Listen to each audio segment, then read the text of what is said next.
Hi, everyone. We're back again with another author of our anthology collection. This is Mark Spile, founder of Cabbit Crossing, and you can find it at cabotcrossing.com. And of course, we're talking about our anthology, fairy tales, folklore, and fables reimagined. Today, we're joined by one of our awesome authors, a new author to our collection of genre twists. Michael, can you introduce yourself? Hello, I'm Michael Joseph Tharnish Roby. Like Mark's, I'm a graduate of the Seton Hill Writing Popular Fiction MFA program.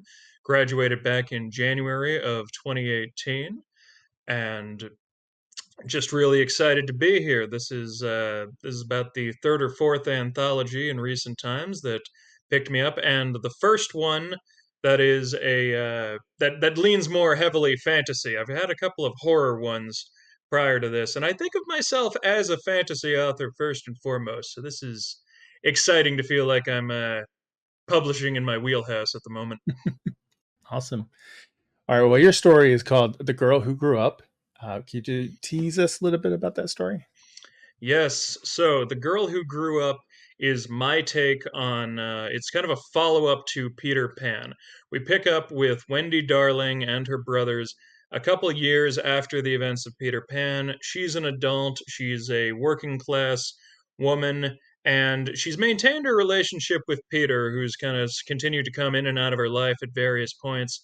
But as she's gotten older, she's realized he's not fulfilling kind of my emotional needs. He's a permanently stunted child, and like he can't be the most important relationship in my life anymore. So she begins a relationship with a young actor. His name is Cecil. And as they spend time together, and she sees a mysterious play that he's involved in, involving a vampire named Count Dracula, she slowly begins to draw parallels and realize how potentially toxic her history with Peter Pan has been, and in turn gets on his bad side. And this is a Peter Pan whose bad side one should dread. So that's yes, that's our setup. Nice. Now, what drew you to Peter Pan? Peter Pan's always been a story that I think is very close to me. It's close to my heart, and I still some of my earliest memories are watching the old Disney movie. My earliest context for playing Legend of Zelda as a kid is, oh, look at this Peter Pan looking guy. Mm. And even when I was up into high school, one of the very first long term interactions me and my high school sweetheart, now wife, had was we were both working on our school's production of Peter Pan. So it's always been a kind of recurring stalwart thing there. So I've always been drawn to it. But every time I read it and every time I see a production that goes back to the original script, I'm like, this kid's a punk. He's kind of really insufferable all the damn time, and he's only the hero because he likes who we as the audience like. And if he were to get on the wrong side, if Wendy or any of the boys were to get on his wrong side, then he would be a formidable, terrifying enemy. As one of my critique partners observed, he thought I'd basically turned Peter Pan into a bit of a cryptid, and I was like, I'm exaggerating a little bit, but I promise only a little bit. Yeah, Peter Pan can be a little creepy, I think. Yeah. Yes. So this whole anthology is about putting twists on different fairy tales or folklore stories or fables. Is there any other, type of stories like that with growing up that also kind of appeal to you? I think like folklore opens itself up to all kinds of different directions that to be seen and reinterpreted in various ways. I think there's kind of an immortal legacy of people doing reinterpretations of, say, like not Peter Pan. Obviously, I'm doing that already. Robin Hood, for Mhm. instance. There's a whole world of interesting Robin Hood adaptations. Be it let's make this more serious and gritty and involve the Crusades, or be it let's adapt it and make make Robin Hood a really charming fox and business like that. So we're not want for stories like that. I tend to, as is the case with bringing up like Peter Pan and like Robin Hood, I tend to like the old, they're kind of the stereotypical young boys stories of, we've got a swashbuckling hero, we've got really vile villains, not a whole lot of nuance in those particular tales, but they're kind of begging for it, which is why, like, I don't think I'm in a hurry to do Robin Hood, the villain, but at some point or another, it might be fun to do Robin Hood recontextualized in some way or another. There's never a shortage of rich people ripping off the working class, so there's always that. Yep, yep. Um, and what about Dracula? Or well, you mentioned the play Dracula a Mhm. little bit. What I mean, what does Dracula mean to you, like in your past and your influences? So it's funny because like these two things happened at just the right time, and so they're perfectly intertangled in my head. Was that while I was in same time we were doing Peter Pan back in high school, my my director took us on a field trip, and we watched Dracula being done by a local college, and it was the first time I'd seen a really accurate adaptation of the story. And it's always been one of those. It's Dracula is a really, really great story in my mind, and I like just seeing we have this like insurmountable demon monster who, he has his charms, he has his appealing nature. In the book, it's a little less of that, but in like the various plays, they always tried to make Dracula charming and make him appealing, explain why beyond brainwashing this woman Mina Harker is drawn to him, and we get both her and the various other characters. There's Dr. Van Helsing, there's Jonathan Harker. They've kind of formed a group to overcome this monster and his growing legion. And I like, and it's a kind of an early instance of we have this demonic enemy, and he's going to build an army of the undead and eventually, do evil unto us. So we've got to kind of form our little adventuring party and defeat him. And kind of in the same vein of what I drew upon a little bit for the girl who grew up, we the main female protagonist in Dracula, Mina, is there's a little bit of the period stereotyping in there, but she's got a lot of agency in the story, and the story cares about how this horrific experience is affecting her, and she refuses to let the men do the job without her. She realizes she and Dracula have this psychic link, so she can make herself helpful in defeating him.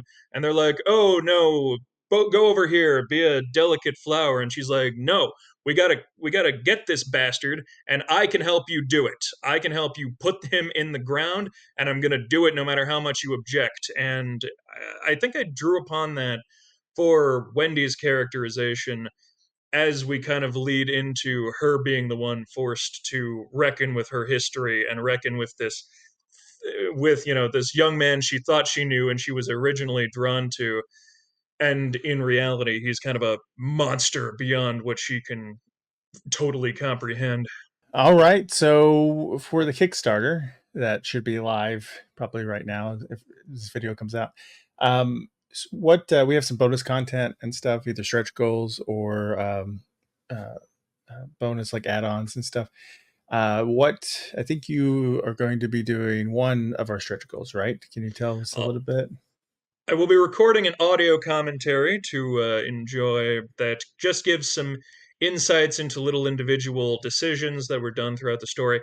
Some of it will be what I've described here, but I'll get into kind of my interpretation of the characters, how it might have differed from J.M. Barrie's, and how occasionally I think we hit the logical extreme of them, and and potentially also where the plot diverged from my original planning stages.